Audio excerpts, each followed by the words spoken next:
Hello नमस्कार, welcome back to Gargi news India. मैं आस्था शर्मा। तो आइए आज की कुछ बड़ी खबरों के बारे में जानते हैं। मुख्य चुनाव आयोग ने 12 राज्यों और केंद्र शासित प्रदेशों में विशेष गहन मतदाता सूची पुनरीक्षण की घोषणा की है। यह प्रक्रिया 4 नवंबर से शुरू होगी और प्रारंभिक मतदाता सूची 9 दिसंबर को प्रकाशित की जाएगी। कर्नाटक के मुख्यमंत्री सिद्धारमैया ने 2028 के चुनाव को लेकर अपने निर्णय पर पुनर्विचार करने के संकेत दिए हैं। 2023 विधानसभा चुनाव के दौरान उन्होंने इसे अपना अंतिम चुनाव बताया था, लेकिन अब वे एक और चुनाव लड़ने की संभावना खुली छोड़ते दिख रहे हैं। चक्रवात मोन्था आज रात आंध्र प्रदेश के तट से टकराने की संभावना है, जबकि ओडिशा और तमिलनाडु में भारी बारिश की चेतावनी दी गई है। अभिनेता विजय ने करूर भगदड़ पीड़ितों के परिजनों से 1 महीने बाद मुलाकात की और भावुक होकर माफी मांगी। चेन्नई के एक रिजॉर्ट में 38 में से 37 शोकाकुल परिवार पहुंचे, जहां विजय ने उनसे मिलकर पूछा कि वे उनके लिए क्या कर सकते हैं। राजस्थान और उत्तर प्रदेश में आज से मतदाता सूची के विशेष गहन पुनरीक्षण की प्रक्रिया शुरू हो गई है। उत्तर प्रदेश में लगभग 15.44 करोड़ मतदाता हैं, जबकि राजस्थान में 5.48 करोड़ पंजीकृत मतदाता मौजूद हैं। सुप्रीम कोर्ट ने 2020 दिल्ली दंगों के आरोपियों की जमानत याचिकाओं पर जवाब दाखिल करने में देरी के लिए दिल्ली पुलिस को फटकार लगाई है। शीर्ष अदालत ने कहा कि इस बड़े साजिश मामले में अधिकांश आरोपी लगभग 5 साल से हिरासत में हैं। अमित शाह ने कहा कि ग्रेट निकोबार परियोजना भारत के समुद्री वैश्विक व्यापार को नई गति देगी। इंडिया मैरीटाइम वीक के दौरान उन्होंने शिपिंग सेक्टर की योजनाओं का विवरण देते हुए बताया कि लगभग 10 लाख करोड़ की 680 समझौता ज्ञापन पर हस्ताक्षर होने की संभावना है।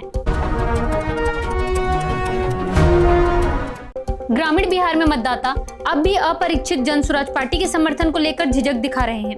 वहीं शहरी मतदाता जो मौजूदा सरकार से असंतुष्ट हैं, पर ग्रैंड अलायंस को वोट देना नहीं चाहते, प्रशांत किशोर की पार्टी को विकल्प के रूप में देख रहे हैं।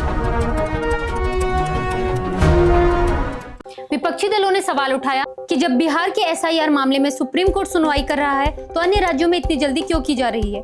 पार्टियों ने आशंका जताई कि इससे वैध मतदाताओं के नाम सूची से हटाए जा सकते हैं, जबकि केरल विधानसभा ने इस प्रक्रिया के खिलाफ प्रस्ताव पारित किया है।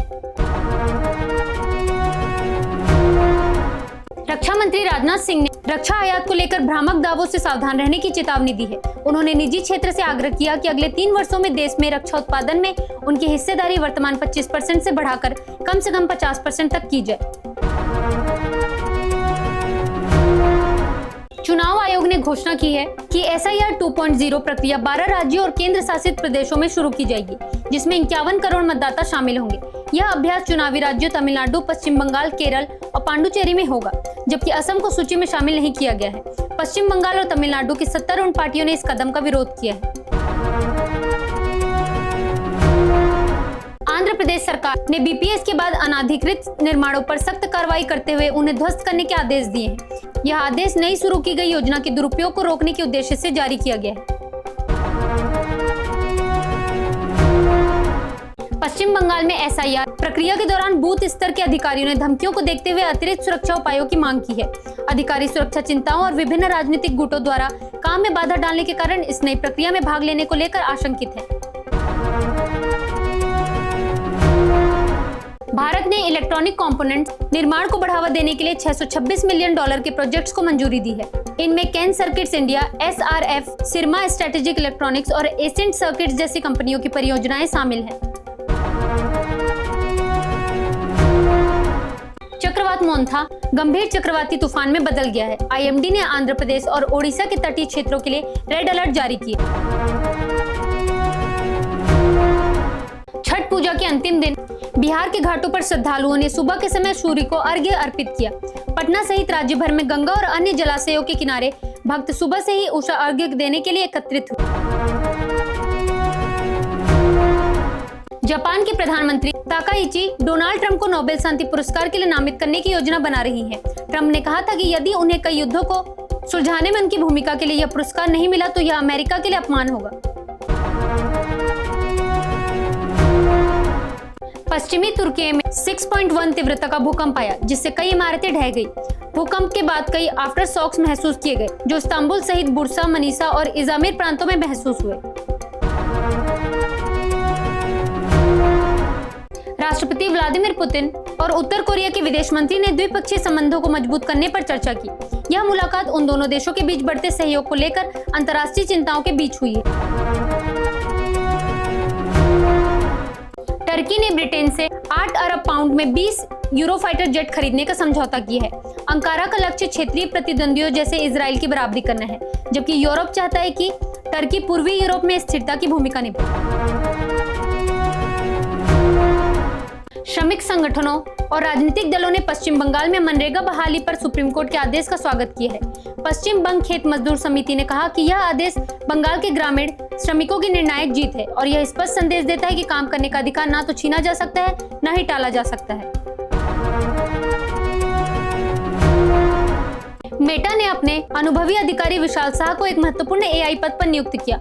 उन्होंने 6 वर्षों तक इंस्टाग्राम के प्रोडक्ट मैनेजमेंट का नेतृत्व किया और 2021 में कंपनी के मेटावर्स विभाग के उपाध्यक्ष बने थे।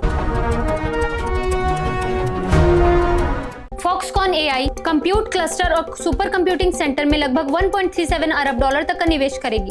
कंपनी स्मार्टफोन और पारंपरिक इलेक्ट्रॉनिक्स निर्माण से आगे बढ़ते हुए अब आर्टिफिशियल इंटेलिजेंस और क्लाउड इंफ्रास्ट्रक्चर में नए विकास के अवसर तलाश रही है।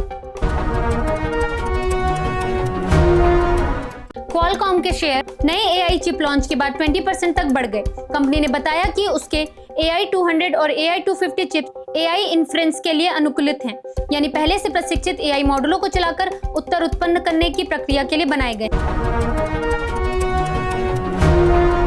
मानहानि मामले में अभिनेत्री कंगना रनौत को जमानत मिल गई है। यह मामला उस रीट्वीट से जुड़ा है जिसमें उन्होंने पंजाब के भटिंडा जिले के बहादुरगढ़ जंडियाला गांव की 73 वर्षीय शिकायतकर्ता महिंदर कौर पर टिप्पणी की थी।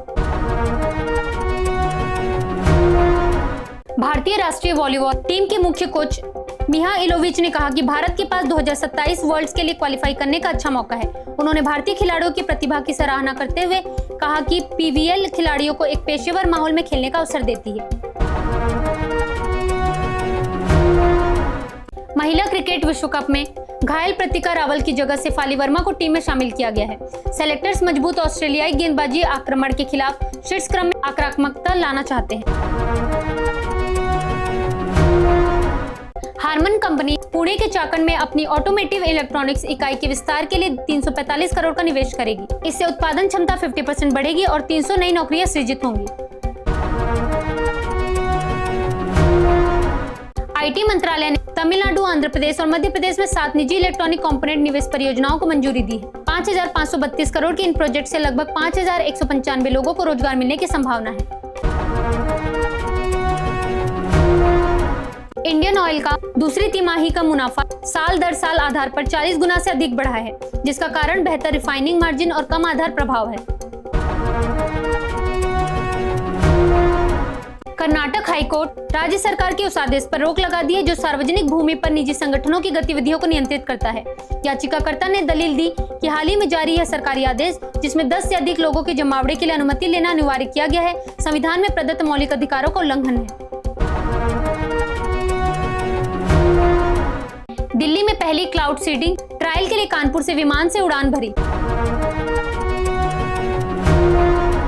केरल के मुख्यमंत्री पिनराई विजयन ने चुनाव आयोग की SIR योजना को लोकतंत्र के लिए खतरा बताया। उन्होंने कहा कि यह कदम आयोग की मंशा पर सवाल उठाता है और चुनावी व्यवस्था में जनता के विश्वास को कमजोर कर सकता है।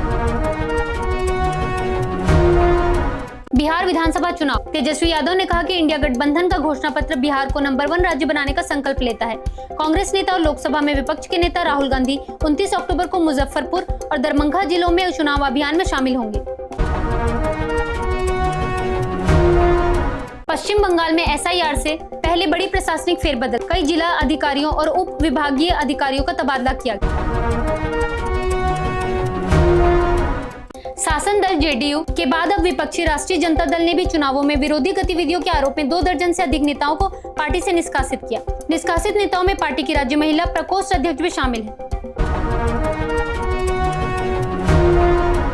उद्धव ठाकरे ने कहा कि सत्ता में आने के बाद चुनाव आयोग के खिलाफ कानूनी कार्रवाई की जाएगी। महाराष्ट्र में आगामी स्थानीय निकाय चुनावों से पहले चुनाव आयोग पर कई आरोप लगाए गए हैं।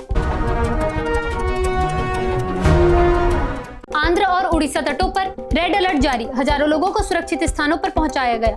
भारी से बहुत भारी बारिश और तेज हवाओं के कारण कई जिलों में जनजीवन प्रभावित हुआ है। अमेरिका की पूर्व वाणिज्य सचिव जीना रायमोंडो ने राष्ट्रपति डोनाल्ड ट्रंप की विदेश और व्यापार नीतियों की आलोचना की। उन्होंने चेतावनी दी कि भारत के साथ दूरी बनाना और अलगाववादी रुख अपनाना वॉशिंगटन की बड़ी गलती है, जिससे प्रमुख वैश्विक सहयोगी नाराज हो रहे हैं। जापान अब उन देशों की सूची में शामिल होगा जो अमेरिकी राष्ट्रपति डोनाल्ड ट्रंप को नोबेल शांति पुरस्कार के लिए नामित करेंगे। व्हाइट हाउस ने कहा कि ट्रंप के एशिया दौरे के दौरान यह निर्णय लिया गया है। तो ये थी आज की कुछ बड़ी खबरें। बने रहिए गार्गी न्यूज इंडिया के साथ। मैं आस्था शर्मा आपसे फिर मिलती हूँ। धन्यवाद।